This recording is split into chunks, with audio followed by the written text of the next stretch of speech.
Hello guys, welcome back to my channel. My name is Daniela and I am here to tell you about my most anticipated book releases for the first half of 2022. All of the release dates I'm about to mention are the UK release dates, so if you live anywhere else in the world, the dates might be different for you. So first up we have The Daughter of the Moon Goddess, which is releasing on the 20th of January 2022.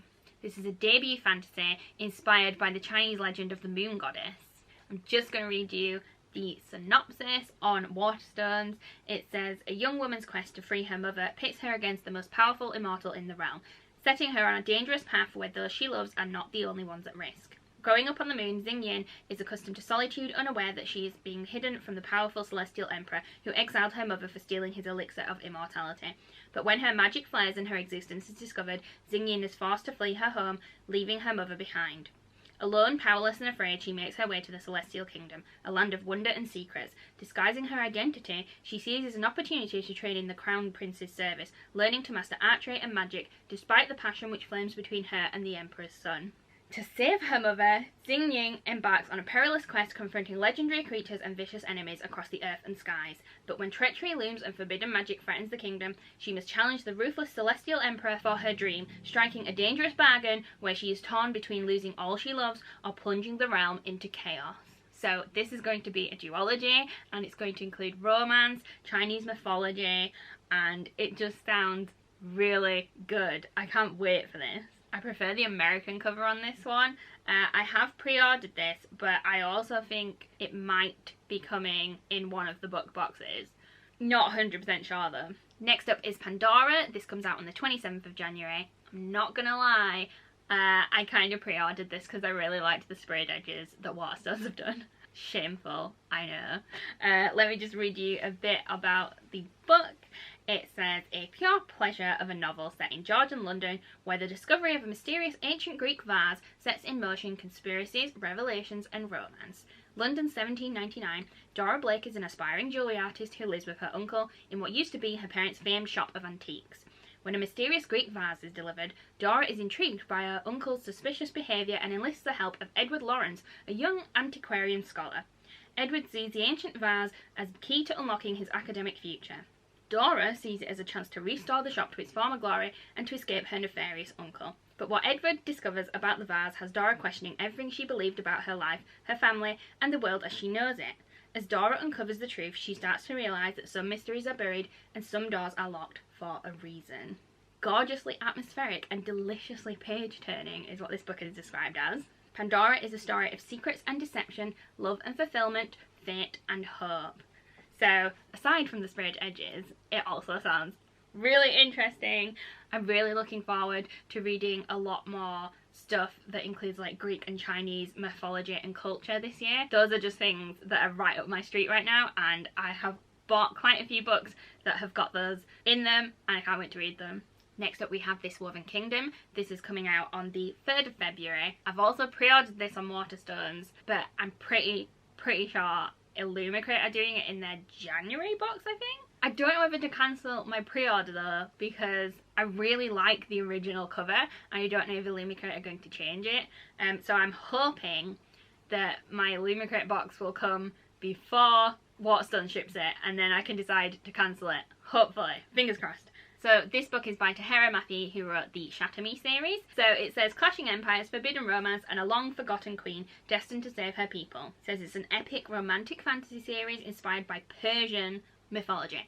I don't know anything about Persian mythology, so this is exciting. To all the world, Alizé is a disposable servant, not the long-lost heir to an ancient Jinn kingdom forced to hide in plain sight. The Crown Prince Kamran has heard the prophecies foretelling the death of his king, but he could never have imagined that the servant girl with the strange eyes, the girl he can't put out of his mind, would one day soon uproot his kingdom and the world.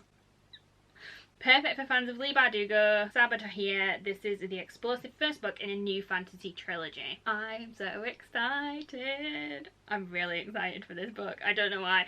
Oh, it just sounds so good. I need another good fantasy romance. I need something to top ACOTAR. I don't think it's doable, but can anything top ACOTAR in the fantasy romance sphere? Next up is A River Enchanted by Rebecca Ross. This comes out on the 2nd of March. I am fairly confident that this is going to be in either Fairy Loot or Illumicrate. I can't remember which one it is now, but I'm pretty confident it is going to be in one of those book boxes. I think it's Illumicrate. So this says, Sarah J. Maas's Crescent City meets Uprooted in acclaimed YA author Rebecca Ross's brilliant first adult fantasy. So this is another YA author that has gone and done an adult book. There's a lot of YA authors doing their first adult books this year. So it says, enchantments run deep on the magical Isle of Cadence. Gossip is carried by the wind, plaid shawls can be as strong as armour, and the smallest cut of a knife can instill fathomless fear. The capricious spirits that live there find mirth in the lives of the humans who call the land home, but that mischief turns to malevolence as girls begin to go missing. Adara, heiress of the East, knows the spirits only answer to a bard's music, enticing them to return the missing girls, but there's only one bard capable of drawing the spirits forth by song, her childhood enemy, Jack Tamerlane. He hasn't stepped foot on Cadence in 10 long years, content to study music at the mainland university, but as Jack and Adara reluctantly work together, it becomes apparent the trouble with the spirits is far more sinister than first thought, and an older, darker secret lurks beneath the surface, threatening to undo them all. Why do all these books sound so good? I cannot wait. Next up we have A House of Sky and Breath. This is the sequel to Crescent City, and it's coming out on the 15th of February. I haven't read Crescent City yet. I'm putting that one off. I'm saving it. So Sarah J. Maas also wrote the ACOTAR series, and yeah, I don't want to start Crescent City yet. I want to collect the 3 books, or at least get close to when the 3rd book is releasing before I start reading it, but I'm really excited to read it, and the artwork on the books is so beautiful. So I have pre-ordered this book as well. In fact, I think I've pre-ordered most of the ones I'm about to talk about, if not all of them. So I'm actually not going to read the synopsis for this, as it is the second in a series. So if you do want to know anything about that book, go look it up, because I have spoiled far too many books for myself from reading the synopsis on the back of books that are not the first book. And I am not going to do this again. I did it earlier today. I read a synopsis for one of the Robin Hobb books in the final trilogy of like the 16 books I plan on reading. And I read a spoiler towards the back end of the 16 books. How? I literally, my eyes rested on the top sentence for a second, and it's in there now. It's not going anywhere. I'm not going to forget it. Some spoilers you cannot unsee. Oh! So yeah, I almost went there again. I almost did it again. I'm not going to read that. Next up, I haven't seen many people mention this book. I think I've seen one other booktuber mention this book, and this book is like up there for me. This book sounds amazing. Why is nobody talking about this book? Also, the UK cover is stunning. It is one of the most beautiful covers I have ever seen, and I'm so glad we got it in the UK. So the book is The Girl Who Fell Beneath the Sea. It is by Axie O, and it is coming out on the 22nd of February. And the synopsis for this says, deadly storms, an ancient curse. Will her sacrifice save them all? For generations, deadly storms have ravaged Mina's homeland. Her people believe the sea god, once their protector, now curse them with death and despair. To appease him, each year a maiden is thrown into the sea, in the hopes that one day the true bride will be chosen and end the suffering. Many believe Shim Chong, Mina's brother's beloved, to be the legendary true bride, but on the night Chong is sacrificed, Mina's brother follows her, even knowing that to interfere is a death sentence. To save her brother, Mina throws herself into the water in Chong's stead. Swept away to the spirit realm, a magical city of lesser gods and mythical beasts, Mina finds a sea god trapped in an enchanted sleep. With the help of a mysterious young man and a motley crew of demons, gods and spirits, Mina sets out to wake him and bring an end to the storms once and for all. But she doesn't have much time. A human cannot live long in the lands of the spirits, and there are those who would do anything to keep the sea god from waking. Tell me that doesn't sound amazing. Like, it has everything. It has everything. We've got mythical beasts, gods, demons, underwaterness, spirit realms, sacrifices, betrayal and deception. This book has got it all. I am so excited for this book. This book is like up there, like so up there. I cannot wait to read this. It says it's a breathtaking aquatic fantasy that mines mythology and folklore to tell the bewitching story of a slumbering sea god, a ritual sacrifice, and a sweeping adventure to release a community from the grip of a sinister power. this book. And then the cover. Look at the cover. Every book on this list sounds fantastic. It's so difficult to not say anything other than this sounds amazing. But next we have Gallant by V.E. Schwab, which comes out on the 1st of March. It is a fantasy again, and it says 16-year-old Olivia Pryor is missing 3 things: a mother, a father, and a voice. Her mother vanished all at once and her father by degrees, and her voice was a thing that she never had to start with. She grew up at Maryland School for Girls. Now, nearing the end of her time there, Olivia receives a letter from an uncle she's never met. Her uncle's older brother summoning her to his estate, a place called Gallant. But when she arrives, she discovers that the letter she received was several years old. Her uncle is dead. The estate is empty save for the servants. Olivia is permitted to remain, but must follow 2 rules. Don't go out after dusk, and always stay on the right side of a wall that runs along the estate's western edge. Beyond it is another realm, ancient and magical, which calls to Olivia through her blood. I just got shivers. That's it. That's all I know about this. She's going to a house. It's going to be creepy, hopefully. It sounds good. What more can I say? Next up I have The Atlas 6 by Oliver Blake. This comes out on the 3rd of March. This book actually is already out. I think it was self-published or indie published, and then it's been picked up by a publishing house because of the hype it's got. So it's actually being re-released. I've pre-ordered the hardback edition. I haven't read it yet. I've heard very good things about it. The only gripe that people seemed to have with this book was there was something to do with the formatting or certain writing. The overall consensus seemed to be that if this got picked up and edited properly, it would be amazing. I haven't read it yet. I'm going to wait for the edited version. I'm pretty sure they did confirm they were editing it. If you don't know what this is about, this is a dark academia book. It says the world's best young magicians accept the opportunity of a lifetime. 6 are chosen, only 5 will walk away. The Alexandrian Society is a secret society of magical academicians, the best in the world. Their members are caretakers of lost knowledge from the greatest civilizations of antiquity, and those who earn a place among their number will secure a life of wealth, power, and prestige beyond their wildest dreams.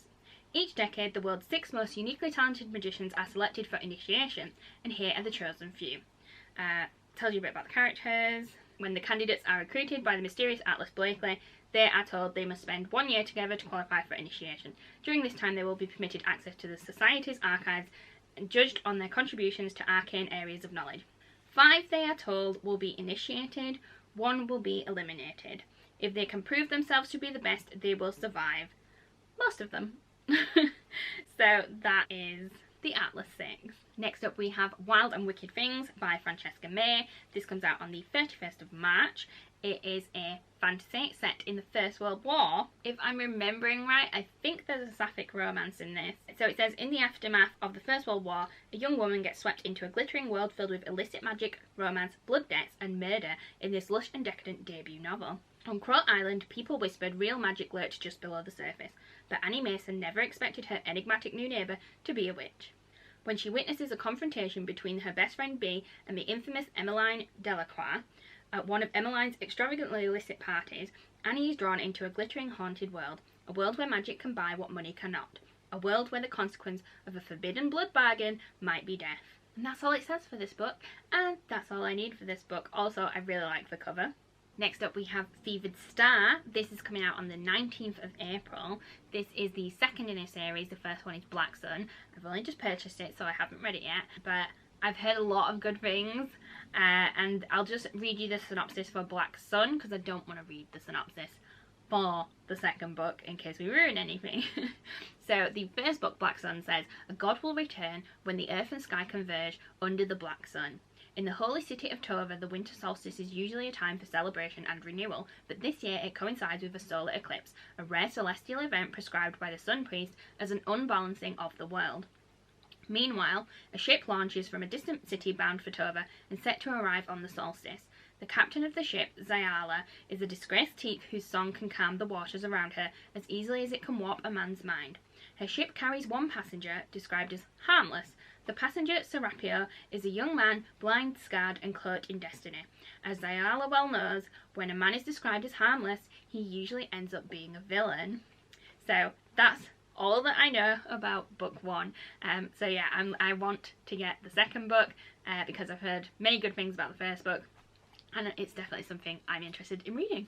Next up is Book of Night by Holly Black. This comes out on the 3rd of May. It says, Charlie Hall has never found a lock she couldn't pick, a book she couldn't steal, or a bad decision she wouldn't make. She's spent half her life working for glow-mists, magicians who manipulate shadows to peer into locked rooms, strangle people in their beds, or worse.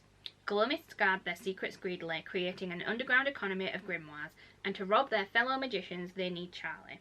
Now she's trying to distance herself from past mistakes, but going straight isn't easy. Bartending at a dive, she's still entirely too close to the corrupt underbelly of the Berkshires, not to mention that her sister Posy is desperate for magic, and that her shadowless and possibly soulless boyfriend has been keeping secrets from her.